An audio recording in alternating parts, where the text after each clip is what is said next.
pero tratando de resumir algunas de las transparencias son solamente para, digamos, dejar en ustedes la idea, y nos vamos a concentrar en las que entendemos que son más importantes y necesarias. Bueno, aquí tenemos el título, vamos adelante. Vamos a seguir rápido con las primeras.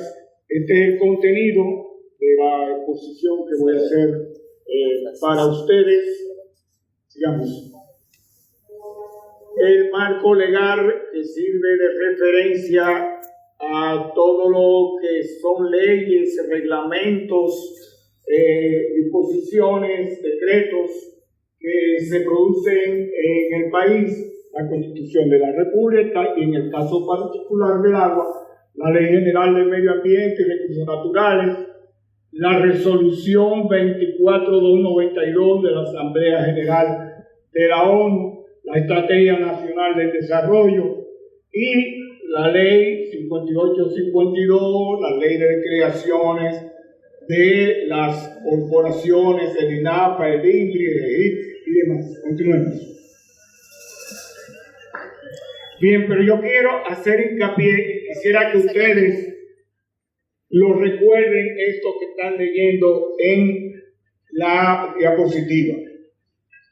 El artículo 15 de la Constitución de la República es fundamental en materia de agua, porque dice que el agua constituye patrimonio nacional estratégico de uso público, inalienable, imprescriptible, inembargable y esencial para la vida. No me lo comparen con oro, yeso, sal, ni nada que se le parezca. El consumo humano del agua tiene prioridad sobre cualquier uso. Sin agua no es posible la vida. Y el agua es incluso la sangre de la tierra. Es decir, la tierra sin el agua se hace inhóspita. Y la vida sin el agua se hace imposible. En un párrafo de ese artículo 15 dice, si hay algún sanjuanero por aquí y a los compañeros que viven en la cuenca alta de Yaque del Sur, dice, las cuencas altas de los ríos y las zonas de biodiversidad endémica, nativa y migratoria son objeto de protección especial por parte de los poderes públicos para garantizar su gestión y preservación como bienes fundamentales de la nación. Lo siguiente. Bienes fundamentales de la nación, es decir, que no estamos hablando de cualquier cosa. La Ley General del Medio Ambiente, el 6400, dice en su artículo 126, mucho ojo y oído, todas las aguas del país, sin excepción, desde la lluvia hasta la que está bajo la tierra, los acuíferos, son propiedad del Estado y su dominio, lo reitera, es inalienable, imprescriptible e inembargable. Ojo, no existe la propiedad privada de las aguas ni derechos reales adquiridos sobre ellas. No existe propiedad privada sobre las aguas ni derechos sobre ellas. Quédense con eso en la conciencia ahí para lo que vamos a ver más adelante. En el artículo 127 dice que toda persona tiene derecho a utilizar el agua para satisfacer sus necesidades vitales de alimentación e higiene, la de su familia y de sus animales, siempre que con ello no cause perjuicio a otros usuarios. Y en el artículo 128, el uso del agua solo puede ser otorgado en armonía con el interés social y el desarrollo del país. Sigamos. La Asamblea General de la ONU reconoce que el derecho al agua potable y el saneamiento es un derecho humano esencial para el disfrute de la vida y de todos los demás derechos humanos. Por tanto, exhorta a todos los estados y las organizaciones internacionales a que proporcionen recursos financieros principalmente a los países subdesarrollados a fin de intensificar los esfuerzos por proporcionar a toda la población un acceso económico al agua potable y al saneamiento. Bueno, esto dentro de qué marco institucional, cuáles son las instituciones que tienen que ver con el agua como recurso natural. En primer lugar, según lo que existe actualmente, el Ministerio de Medio Ambiente y Recursos Naturales hace la función rector, es decir, traza las políticas, los planes, las normas, etcétera, etcétera. La regulación, es decir, el control que se hace de la aplicación de las leyes y de esas normas, las hacen el propio ministerio y el INDRI. Y entonces, como usuarios operadores sectoriales del agua, el recurso natural, están el INDRI, el INAPA, la CORA, el Ministerio de Agricultura, la Junta de Regantes y el EGI. Ahora, en el proyecto que nosotros vamos a ver, se hace un planteo de modificación de ese marco institucional. Y entonces, la rectoría queda tal y como está, en manos del Ministerio de Medio Ambiente. Pero la regulación pasa del INDRI a una nueva entidad que se llama Autoridad Nacional del Agua y que yo he propuesto que para economía le pongamos al agua solamente. Y los usuarios, entonces, el INDRI cambia, se transforma y se convierte en el Instituto Nacional de Operación y Mantenimiento de la Infraestructura Hidráulica y Sistemas de riego. Y entonces las demás que ya existen, la siguiente. ¿Cuál es el objeto de la ley que vamos a tratar? En su artículo 1 dice que la presente ley tiene como objeto ordenar, regular, aprovechar, proteger, administrar y valorizar el uso del dominio público hídrico para contribuir al desarrollo sostenible de la nación mediante la creación de un sistema de gestión integrada con capacidad para aplicar instrumentos efectivos de planificación, protección, prevención, control y sanción. Ese propósito no existe en la legislación actual. La Ley 5852 de 1962 es obsoleta y no responde a lo que son las exigencias de los nuevos tiempos en República Dominicana en relación con el recurso agua. Adelante. Bueno, yo aquí solamente hago una anotación para los que se interesen por estudiar la ley, conocerla a fondo y poder debatir con propiedad. He hecho solamente una serie de anotaciones como referente. Por ejemplo, el título 1, capítulo 2 de la Política Nacional de Agua. El título 2, capítulo 1 de los bienes de dominio público. El título 5 de la planificación hidrológica y del Plan Hidrológico Nacional, que es el instrumento con el que se regula el uso y el aprovechamiento de las aguas en todo el país y de manera particular en las cuencas. El uso del agua y del derecho del patrimonio público. Capítulo 4 se refiere a eso, lo siguiente. Y además, todos estos títulos de la infraestructura hidráulica, es decir, canales, presas, importante que nosotros sepamos, la protección del dominio público hídrico, importante porque eso es lo que va a ser más afectado precisamente con la propia ley que lo está estableciendo. La sostenibilidad económica de los recursos hídricos, cómo se deberá hacer, y la potestad sancionadora que la Autoridad Nacional del Agua va a tener para perseguir los delitos relacionados con la agresión a las aguas y sus sanciones. Adelante. Bueno, la ley tiene aspectos positivos.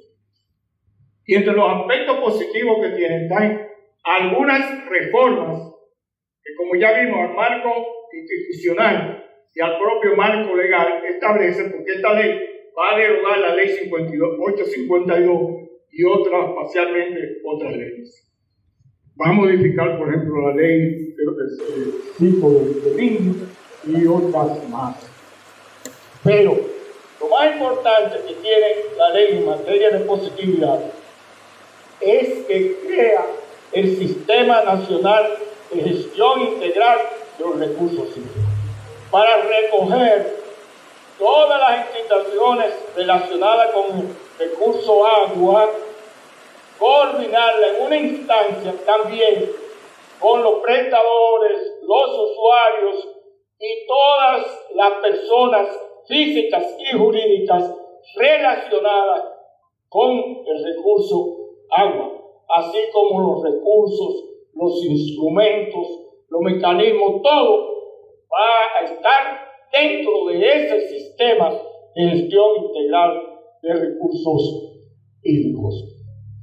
También se crea la Autoridad Nacional del Agua. Yo no es que la ley la llame, yo lo estoy denominando ANAGUA incluso para reducir espacio en la diapositiva.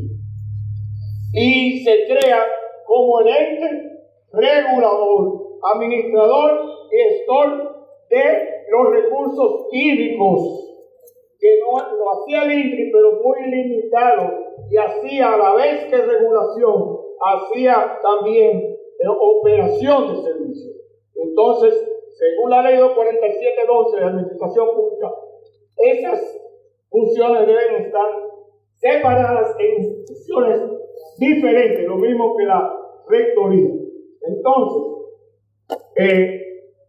también plantea su objetivo, su estructura y funciones. Fíjense que yo le pongo un asterisco rojo a la estructura, y es porque la estructura que se plantea en la ley es la misma estructura obsoleta que tienen todas las instituciones de este país, en la cual hay un director que es ley, batuta y constitución, que tiene el poder de hacer y deshacer a su antojo. Y entonces, dice, encima de él, póngame entre comillas, le ponen un consejo de dirección que le aprueban las decisiones hasta por oficio, se la mandan a su oficina, y allá, sin estudiar ni leer nada, se le aprueban. Y entonces, se está delegando una función tan seria que es de equilibrio y es de defensa del recurso público en una sola persona. Y eso es sumamente riesgoso, porque recuerden que aquí hay una cosa que cumple por todos los niveles y en todas las instancias, que se llama corrupción, que mientras mayores facilidades ustedes dan, peor es. Entonces, ahí estamos exponiendo a que ese ente regulador caiga en manos de una persona, entonces ya ustedes saben lo que pudiera ocasionar. Por otro lado, y ya lo dije, da la transformación del INRI. El INRI se transforma en el Instituto de Operación y Mantenimiento de Infraestructura Hidráulica y sistemas de riego del país, como entidad responsable de la operación y mantenimiento, construcción y supervisión de las obras de infraestructura hidráulica y sistema de riego, que adscrita al Ministerio de Medio Ambiente y Recursos Naturales, como estaba el INDRI. Es decir, que el INDRI, el nuevo INDRI, será una entidad para la inversión pública en el sector agua, recursos naturales, y al mismo tiempo para llevar el control de todas esas construcciones que se hagan. Adelante. Hay otras reformas que son importantes, como la creación del Comité Nacional de Operación de Presas y Embalses, para tratar de que no ocurran los desastres que han ocurrido en este país por el mal manejo de las presas. Y eso es una instancia técnica interinstitucional dirigida por la Autoridad Nacional del Agua, coordinada por el nuevo INDRI, y para formular propuestas sobre el régimen adecuado para el vaciado y llenado de los embalses y de los acuíferos del país. La quinta reforma es la creación de los consejos hídricos de cuenca, aunque existen, pero la formación de ellos es como me da la ganancia.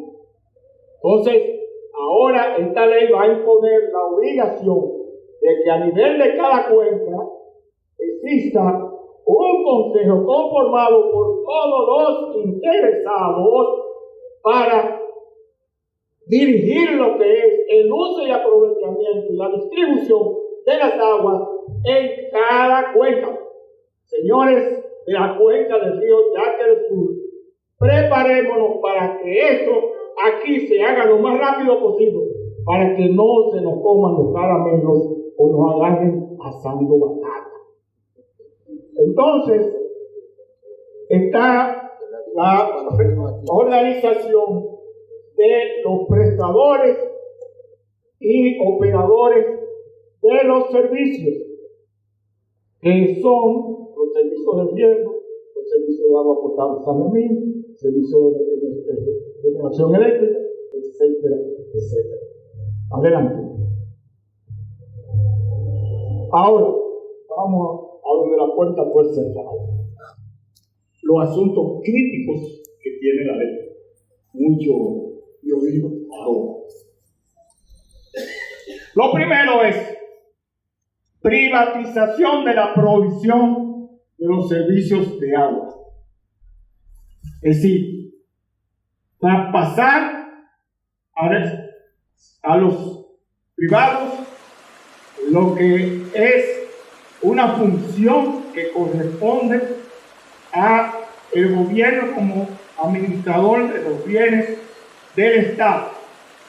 Y se lee en el artículo 2, ámbito de aplicación, en su párrafo, dice que todos los usuarios de agua, todos los prestadores de servicios públicos, sean públicos o privados, dice ya en su artículo 2, ni las CORA, ni el INAPA, ni el GEGIC son privados, son todos públicos. No hay operadores privados de esos servicios.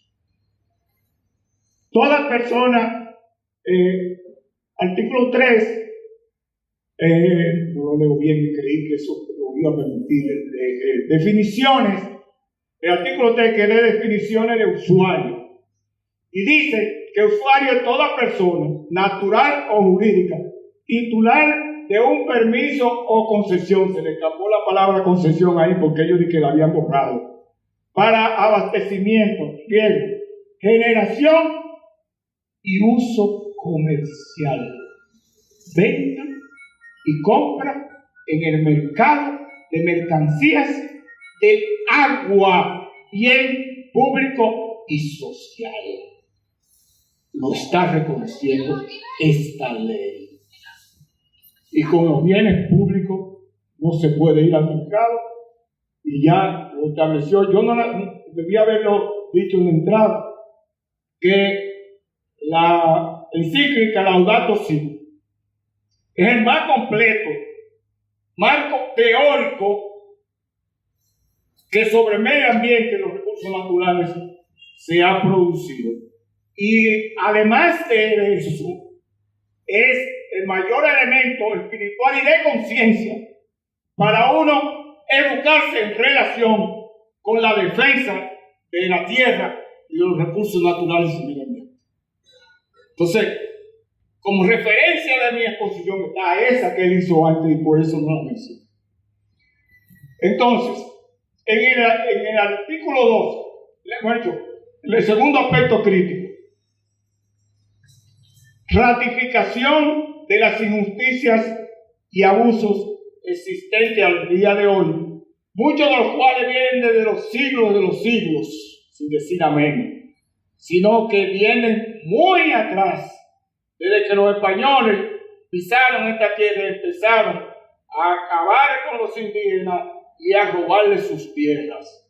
Entonces, dice que el artículo 60, el orden jerárquico del uso de las aguas, la autoridad será competente para realizar la reducción de los usos y derechos otorgados. Pero miren la colita que le ponen.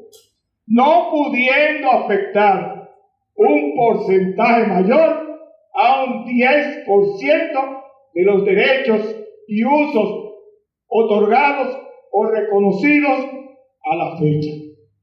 Señores, las aguas en este país, aquí no tan lejos, las aguas del Yaque del Sur en esta región, en el 70%, ¿en manos de quién está?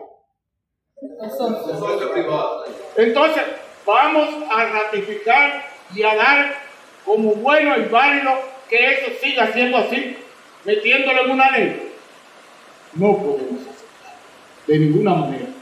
Los derechos existentes al momento de aprobación de la ley tienen que ser revisados y actualizados a la fecha, adecuados a esa nueva legislación, para que entonces haya justicia distributiva y según las necesidades de cada quien y no según el poder económico y la influencia que sobre el control del Estado usted tiene.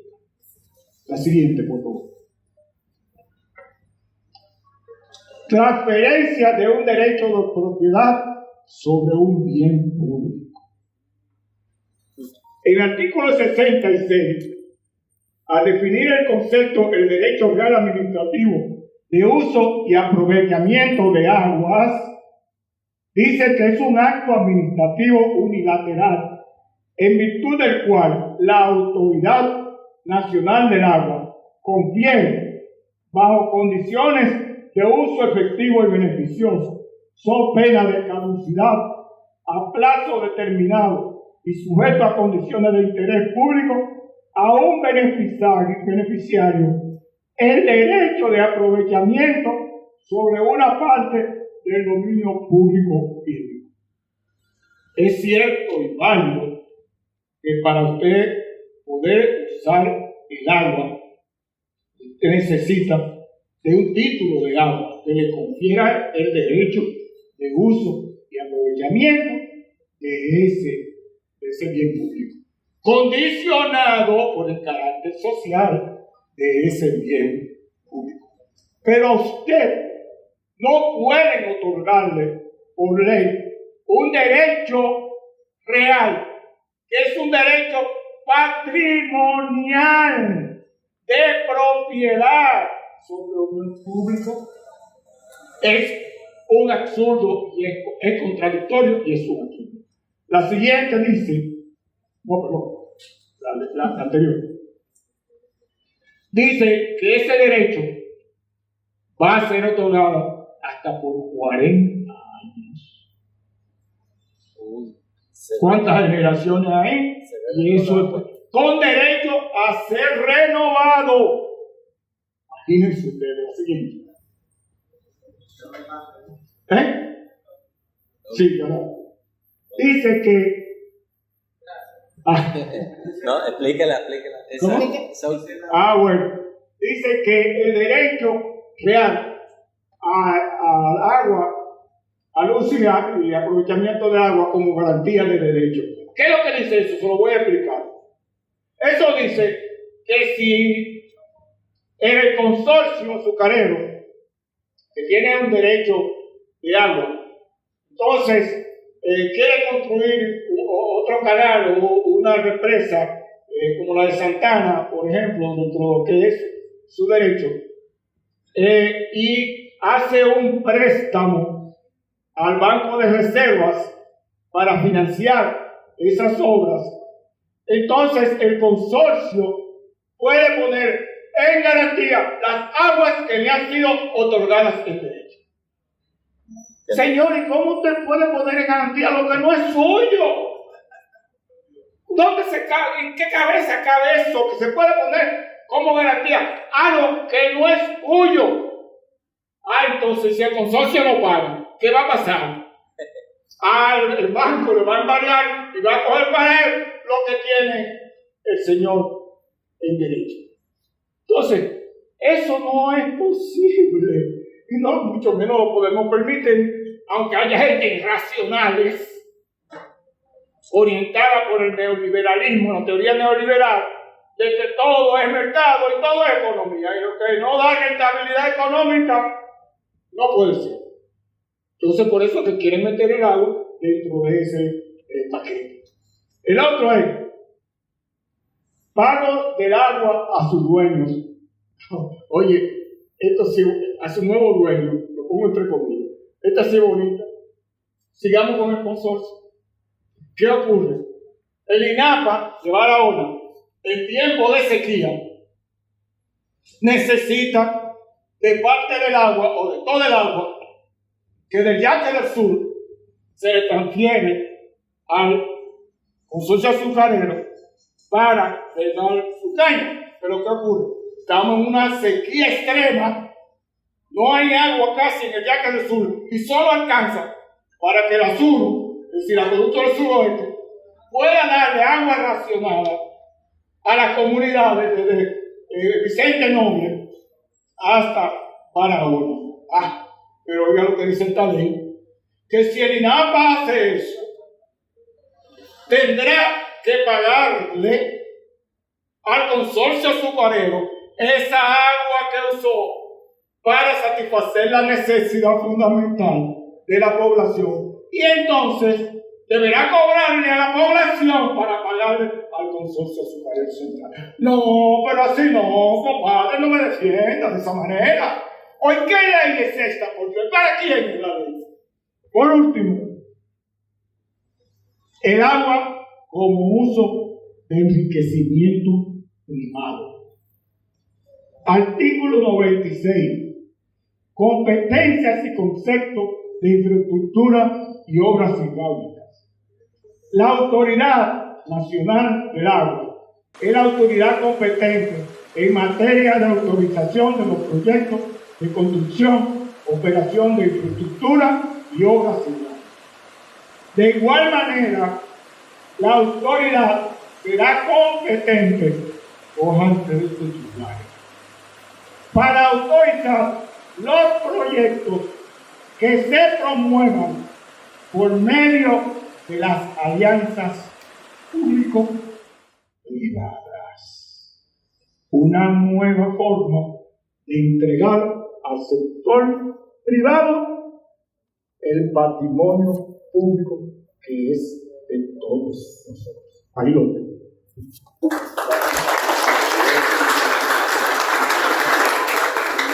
Más fuerte el aplauso para